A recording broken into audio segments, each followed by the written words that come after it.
Movie start होती है और हम देखते हैं कि मार्क और कार्ली ये दोनों इंटीमेट हो रहे थे। नेक्स्ट डे वो पार्क में घूमने के लिए जाते हैं, बहुत मजे करते हैं। उनकी लाइफ बहुत ही अच्छी चल रही थी, दोनों एक दूसरे से बहुत खुश थे। मार्क कार्ली से बहुत प्यार करता है। वो फिर डिनर के लिए जाते हैं। कार्ली भी मार्क के साथ बहुत खुश है। इसके बाद दोनों फिर से इंटीमेट होते हैं। नेक्स्ट सीन में हम देखते हैं कि मार्क कार्ली के लिए गिफ्ट लेकर आया। हमें इन सब सीन से लगता है कि मार्क कार्ली से ही प्यार करता है, पर ऐसा होता नहीं। वो एक और लड़की के साथ था और फिर हमें पता चलता है कि एक्चुअल में वो लड़की उसकी वाइफ है। उसका नाम केट था। हम देखते हैं कि केट मार्क से बहुत प्यार करती है, लेकिन मार्क उसको कार्ली इतना रिस्पेक्ट नहीं देता। एक दिन मार्क एक कागज पर केट से साइन लेता है और केट भी उस पर भरोसा कर बिना कुछ पढ़े इस पर साइन कर देती है। इसमें एक्चुअल में था क्या, ये हमें आगे पता चलेगा। नेक्स्ट सीन में हम कार्ली को देखते हैं। उसकी असिस्टेंट उसे कहती है, तुम्हारे फादर का मुझे कॉल आया था, वो जानना चाहते थे कि वो लड़का कौन है जिसे तुम अभी डेट कर रही हो। कार्ली उसे कहती है कि उसका नाम मार्क है और हम दोनों शादी करने वाले हैं। जल्द ही मार्क को अपने डैड से वो मिलवाने वाली थी। ऑफिस खत्म हो जाने के बाद मार्क कार्ली से मिलने के लिए आता है। वहाँ पर उसकी वाइफ का उससे कॉल आया। उसकी बातें वो टालता रहता है और लास्ट में कह देता है कि अब मैं घर पर आ रहा हूँ। कार्ली मार्क से कहते हैं कि मेरे फादर से तुम्हें मिलना है, पर उसकी भी बात वो टाल देता है। कार्ली फिर गुस्सा होकर वहां से चली जाती है।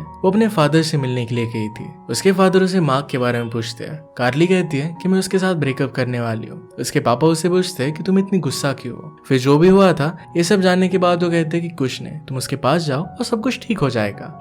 कार्ली को अपने पापा की बातें अच्छी लगती है और फिर वहां से चली जाती है। नेक्स्ट डे कार्ली डायरेक्टली मार्क के घर पर पहुंच गई। वो उसकी डोरबेल बजाती है और अंदर से केट बाहर आई। कार्ली उसे मार्क के बारे में पूछती है। केट उसे पूछती है कि एक्चुअल में हुआ क्या है, तुम यहाँ पर ऐसे कैसे। वो बताती है कि वो मार्क की वाइफ है। ये सुनने के बाद कार्ली को काफी शॉक लगता है। उसकी एक हील टूट जाती है। वो डायरेक्टली झाड़ियों में जाकर गिर गई। वो बहुत ही ज्यादा दुखी होकर वहां से चली जाती है। यहाँ पर केट को कुछ भी समझ में नहीं आता, पर वो समझ चुकी थी कि कुछ ना कुछ तो गड़बड़ है। नेक्स्ट डे हम देखते हैं कि कार्ली अपने ऑफिस में थी। मार्क ने उसके लिए वहां पर फ्लावर्स भिजवाए थे। इन्हें वो डायरेक्टली तोड़ देती है। वो बहुत ही ज्यादा गुस्सा है। लीडा उसके पास आकर पूछती है कि हुआ क्या। कार्ली कहती है कि मार्क मुझे धोखा दे रहा है, उसकी शादी हो चुकी है, मैं किसी और का घर तोड़ना नहीं चाहती। इसके बाद धीरे धीरे कार्ली अपने काम में बिजी हो जाती है। एक दिन केट कार्ली से बात करने के लिए खुद उसके ऑफिस में आ गई। केट कहती है कि मार्क के फोन रिकॉर्ड की वजह से मुझे यहाँ का एड्रेस मिला। वो तुमसे बहुत बार कॉल पर बात करता है। मुझे मार्क पर शक हो गया था क्योंकि मेरे बिल्कुल भी वो क्लोज नहीं आता। अब क्या तुम मुझे बताओगी कि आखिर में हुआ क्या है। कार्ली उसे सब कुछ सच सच बता देती है। वो कहती है कि मैं और मार्क रिलेशनशिप में, मार्क ने मुझे तुम्हारे बारे में कुछ भी बताया नहीं था। केट को फिर इस बात से बहुत बुरा लगता है और उसे पैनिक अटैक आने लग गया। वो सही से ब्रीथ नहीं कर पाती। कार्ली फिर उसे एक बार में लेकर जाती है। केट कार्ली से पूछती है कि क्या तुम दोनों इंटीमेट हुए हो। कार्ली कहती है कि हाँ। केट पूछती है कि तुम कितने बार एक दूसरे के करीब थे। कार्ली उसे 50 बार कहती है। ये सुनकर केट को बहुत गुस्सा आता है। कहती है कि क्या तुम यही सब करती हो, दूसरों के हस्बैंड को फंसाती हो। कार्ली कहती है कि मुझे नहीं पता था कि मार्क एक्चुअल में मैरिड है। एक्चुअल में धोखा तो मेरे साथ भी हुआ है। सारी गलती तुम्हारे हस्बैंड की है। एक बीवी होने के बावजूद मेरे साथ हुआ था। ये सब सुनने के बाद केट काफी ड्रंक हो जाती है। वो नशे में वहां से भाग जाती है। कार्ली ने उसे कार में बिठाया और कैसे तैसे कर बड़ी मुश्किल से उसे वहां से घर भेज दिया। कुछ दिनों बाद हम देखते हैं कि केट काफी उदास थी। वो एक शॉपिंग मॉल में गई, पर वहां पर भी उसका मन नहीं लगता। इसके बाद वो डायरेक्टली कार्ली के ऑफिस पहुंच जाती है। वो अपने डॉग को भी अपने साथ लाई थी। कार्ली उससे पूछती कि आखिर हुआ क्या। कार्ली कह रही थी कि मुझे तुमसे और तुम्हारे डॉग से कोई भी मतलब नहीं है, प्लीज यहाँ से चली जाओ। इसके बाद वो अपने ऑफिस में चली जाती है। शाम में केट डायरेक्टली कार्ली के घर पर पहुंच गई। एक्चुअल में मार्क बिजनेस ट्रिप पर मायामी गया था। केट मार्क से बात करना चाहती थी, पर कर नहीं पा रही थी क्योंकि उसे बहुत बुरा लग रहा था। कार्ली तो पहले उसे घर में आने नहीं दे रही थी,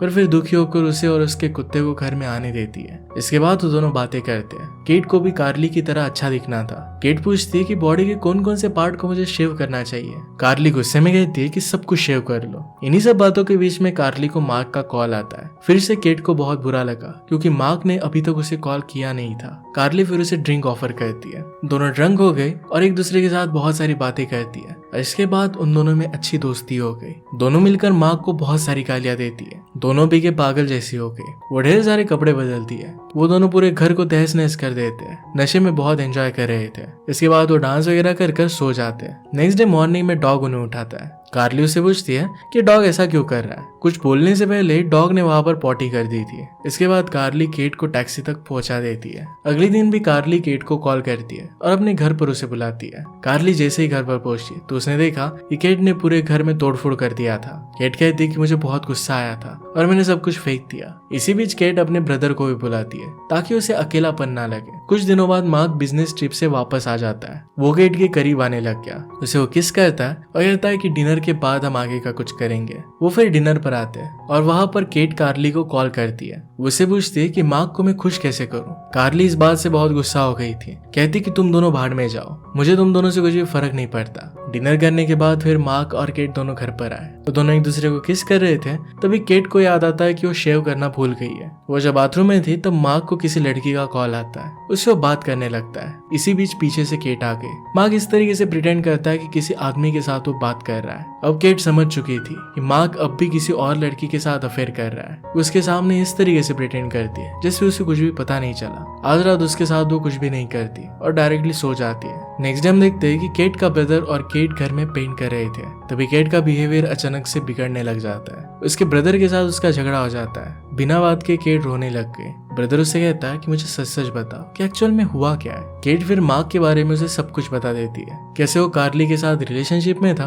और कल रात कोई और लड़की के साथ वो बात कर रहा था। ये सब सुनकर केट के ब्रदर को बहुत बुरा लगता है। वो कहता है कि मैंने शादी से पहले ही तुमसे कहा था कोई एक अच्छा लड़का नहीं है। वो कहता है कि तुम्हें कार्ली से बात करनी चाहिए। केट को लग रहा था कि कल रात जिस लड़की का मार्क को कॉल आया था वो कार्ली थी। इसके बारे में जाकर वो कार्ली से बात करती है। कार्ली ने कहा कि हफ्तों से हम दोनों में कोई भी कांटेक्ट नहीं है और कल रात तो मैंने उसे कॉल नहीं किया था। फिर केट कहती है कि वो लड़की कौन थी जिसके साथ मार्क बात कर रहा था। अब दोनों को पता चल चुका था कि मार्क दोनों के साथ चीट कर रहा है। अब वो किसी दूसरी लड़की के साथ है। उन्हें लगता है कि अब उन्हें मार्क पर नजर रखनी चाहिए। दोनों मिलकर उस पर नजर रखने लग जाते हैं। एक दिन मार्क बिजनेस ट्रिप पर जा रहा था। केट को लगा कि मार्क किसी और के साथ जा रहा है। वो फिर कार्ली को मैसेज कर बता देती है कि मार्क घर से निकल चुका है। कार्ली फिर कार लेकर वहां पर आ जाती है। केट, उसका डॉग और कार्ली ये तीनों मिलकर उसका पीछा करने लग गए। मार्क एक रिसोर्ट के अंदर गया। जैसे ही कार्ली और केट घर के अंदर जाते हैं वो झाड़ियों में से नीचे गिर जाते हैं। इसके बाद वो वहां से चले गए। वहां से केट के ब्रदर का घर पास में था। वो फिर मार्क के बारे में पता लगाने का प्लान बनाते हैं। यहाँ पर हम देख सकते हैं कार्ली और केट के ब्रदर उन दोनों को एक दूसरे पर क्रश हो जाता है। तभी वहां पर केट आ गई और कहती कि हमें बीच के पास चलना चाहिए। वहां पर वो देखते हैं कि मार्क एक लड़की को किस कर रहा था। उस लड़की का नाम एम्बर है। एम्बर को देखकर केट और कार्ली को काफी जेलस फील होता है क्योंकि एम्बर बहुत ही अट्रैक्टिव थी। उसे देखने के बाद कार्ली एम्बर के पीछे दौड़ने लगती है। पीछे से आकर उसे केट पकड़ लेती है। उन दोनों को देखकर एम्बर वहां पर आके उनसे पूछती है कि आखिर में हुआ क्या। वो तीनों बैठकर फिर बात करते हैं। एम्बर को सारी सिचुएशन समझा देते हैं। एम्बर पहले तो उन्हें सॉरी कहती है। तीनों काफी देर तक बात करते हैं और इसके बाद एम्बर भी उनके साथ मिल जाती है। इसके बाद कार्ली और केट एक घर के पास निकले। केट के ब्रदर को सब कुछ बता देते हैं। शाम को उन्होंने एम्बर को घर पर बुला लिया। यहाँ पर हम देख सकते हैं कि कार्ली और केट का ब्रदर वो दोनों एक दूसरे के करीब आ रहे थे। सब लोग अच्छे फ्रेंड्स बन जाते हैं और बहुत एंजॉय करते हैं। अगली सुबह ब्रेकफास्ट पर तीनों मिलकर प्लान बनाते हैं। इसका नाम था मिशन रिवेंज। इसमें वो तीनों मिलकर मार्क की जिंदगी को खराब करने वाले थे। इसके बाद हम देखते हैं कि केट मार्क के ड्रिंक में कुछ ऐसा मिलाती है जिससे उसके प्राइवेट पार्ट अच्छे से काम ना करे। इसके बाद केट ने मार्क का टूथपेस्ट लिया। इसे वो अपने डॉग से चटवाती है। इसके बाद उसे वो कमोड में डाल देती है। इसके बाद फिर से उसकी जगह पर उसने उसे रख दिया। मार्क की चीजों में शैम्पू था तो शैम्पू की जगह पर उसने हेयर रिमूवल क्रीम डाल दी। इसके बाद हम देखते हैं कि मार्क कार्ली से मिलने के लिए जाता है। उसे फिर एक कॉल आया। जब वो कॉल अटेंड कर रहा था तभी उसके ड्रिंक में वो कुछ मिला देती है। इसे मार्क ने आराम से पी लिया। थोड़ी देर बाद मार्क के पेट में खराबी होने लग जाती है। एक्चुअल में वो दस्त की मेडिसिन थी। मार्क फिर घंटों होटल के टॉयलेट में बिताता है। उसका पेट बहुत ही ज्यादा खराब हो गया था।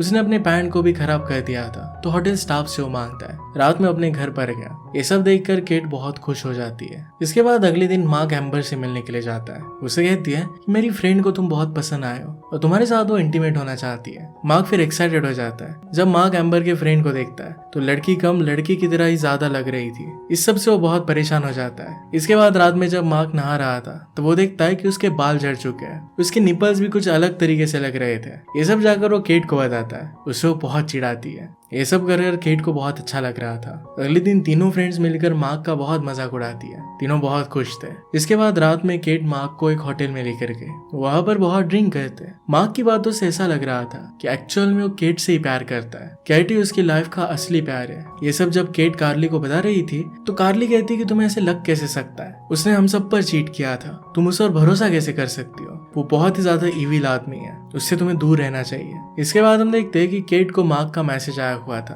वो फ्राइडे को उससे मिलने वाला था। कार्ली अपना ईमेल चेक करती है तो केट के ब्रदर का उसे मैसेज आया हुआ था। वो दोनों मिलकर साथ में डिनर के लिए जाते हैं। वो कहती है कि वो समझ कैसे नहीं पाती कि जिस आदमी ने उसे 2 लड़कियों के साथ धोखा दिया है उसके साथ वो फिर से वापस कैसे जा सकती है। केट का ब्रदर कार्ली को इमोशनल सपोर्ट देता है। कार्ली को बहुत ही अच्छा लगा। उन दोनों में प्यार और भी ज्यादा बढ़ता है। नेक्स्ट सीन में हम देखते हैं कि केट कार्ली के पास जाती है और उसे सॉरी कहती है। वो कहती है कि मार्क कंपनी की काम की वजह से बहामास जा रहा है, चलो चलकर हम उसे पकड़ते हैं कि एक्चुअल में वो किसके साथ है। कार्ली उसे कहती कि इन सब चीजों में अब वो नहीं पढ़ना चाहती। केट फिर अकेले ही बहामास चली गई। वहां पर हम कार्ली और एम्बर दोनों को देखते हैं। वो पहले ही वहां पर पहुंच चुके थे। गाड़ी में बैठने के बाद वो केट को बताते हैं कि मार्क तुम्हारे नाम से एक फ्रॉड कंपनी चला रहा है और अगर इसमें कोई भी ट्रबल होता है तो तुम ही जेल में जाओगी। एक्चुअल में मूवी की स्टार्टिंग में मार्क ने केट को कुछ डॉक्यूमेंट्स पर साइन करने के लिए कहा था। ये वही कंपनी के डॉक्यूमेंट्स थे। इसमें लिखा था कि केट ही उस कंपनी की सीईओ है। ये सुनकर केट का मार्क के ऊपर से पूरा भरोसा उठ जाता है। वो फिर कहती है कि मैं कुछ भी कर मार्क की जिंदगी पूरी तरीके से बर्बाद कर दूंगी। कहाँ पर है वो सब फिर मार्क की तलाश में एक रिसोर्ट पर जाते हैं। वहां पर वो दूरबीन से मार्क को ढूंढते हैं। वो रिसोर्ट में चिल कर रहा था। उसके पास एक लड़की आती है। उसके साथ भी मार्क का अफेयर चल रहा था। वो उससे किस करता है। उसके बाद वो दोनों मिलकर ड्राइव पर जाते हैं। उसके पीछे पीछे वो तीनों भी आए। इसके बाद मार्क बहामा के बैंक में जाता है। उसे क्लियर हो जाता है कि वो एक्चुअल में फ्रॉड कर रहा है। रात में तीनों फ्रेंड्स मिलकर बार में मजे करने के लिए जाती है। वहां पर केट एक आदमी के साथ डांस करने लगती है। एम्बर और कार्ली उसकी हालत देख सकते थे। वो रियलाइज करते हैं कि केट के लाइफ में बहुत ही बैड पीरियड चल रहा है। उन्हें उसे सपोर्ट करना चाहिए। वो जब तक मूव ऑन नहीं हो जाती तब तक उसका साथ देंगी, उसी के साथ रहेंगी। अगले मॉर्निंग केट समुद्र के किनारे पर थी। वहां पर अपनी एंगेजमेंट रिंग निकाल कर पानी में फेंक देती है। ऐसा करते हुए कार्ली और एम्बर ने उसे देख लिया था। वो लोग उसके लिए बहुत खुश थे। अब केट फाइनली अपनी लाइफ में मूव ऑन कर रही थी। वो फिर मार्क के बारे में सोचने लग गई कि एक परफेक्ट बदला कैसे होगा। वो सोचती है कि मार्क के पास पैसा और खूबसूरती दोनों है। उन्हें लगता है कि मार्क को गरीब कर दिया जाए। वो तीनों फिर उस बैंक में पहुंच गए जहाँ पर मार्क गया था।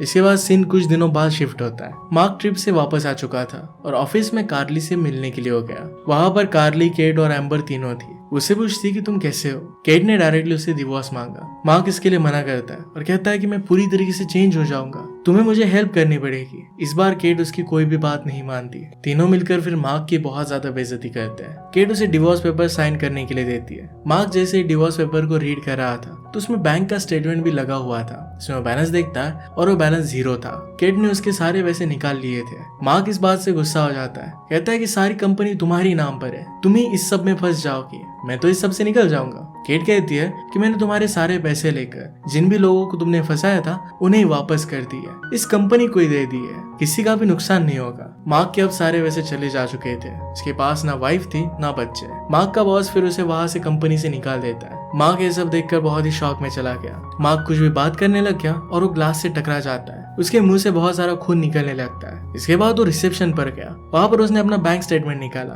उसने चेक किया तो कंफर्म हो जाता है कि उसके अकाउंट में अब 0 रुपीज है। वो तीनों उस पर बहुत ज्यादा गुस्सा हो जाती है और फिर से वो ग्लास से टकरा जाता है। उसे बहुत ज्यादा चोट आती है। जैसे वो वहां से बाहर आता है तो उसकी गाड़ी भी टो हो गई थी। अब उसके पास गाड़ी छुड़वाने के भी पैसे नहीं थे। अब एंड में कार्ली के फादर मार्क के पास आते हैं और उसे जोर से गुस्सा मारते हैं। इसके बाद मार्क वहीं पर नीचे गिर जाता है। इसके बाद हम कुछ दिनों बाद का सीन देखते हैं। इसमें केट, कार्ली, एम्बर काफी अच्छे दोस्तों की तरह रह रहे थे। अब केट मार्क की कंपनी में सीईओ है। उसे अब किसी की भी जरूरत नहीं थी। वो खुद की लाइफ खुद हैंडल कर सकती थी। फिर हम कार्ली को देखते हैं जो केट के ब्रदर के साथ रिलेशनशिप में थी और वो दोनों काफी खुश थे। एम्बर को कार्ली के फादर अच्छे लग गए थे और वो दोनों एक दूसरे के साथ काफी खुश थे और इसी के साथ ये मूवी एंड हो जाती है। अगर उन सब का बदला और एक्सप्लेनेशन आपको अच्छा लगता है तो प्लीज लाइक और कमेंट जरूर कर दीजिएगा। ये बहुत सारी मूवीज लेकर आते रहता हूँ तो प्लीज चैनल को सब्सक्राइब कर दीजिए और बेल नोटिफिकेशन आइकन दबाना मत भूलिएगा। हम फिर से मिलेंगे और इन मूवी के साथ। तब तक के लिए थैंक यू और आप अपने आप का ख्याल रखिए।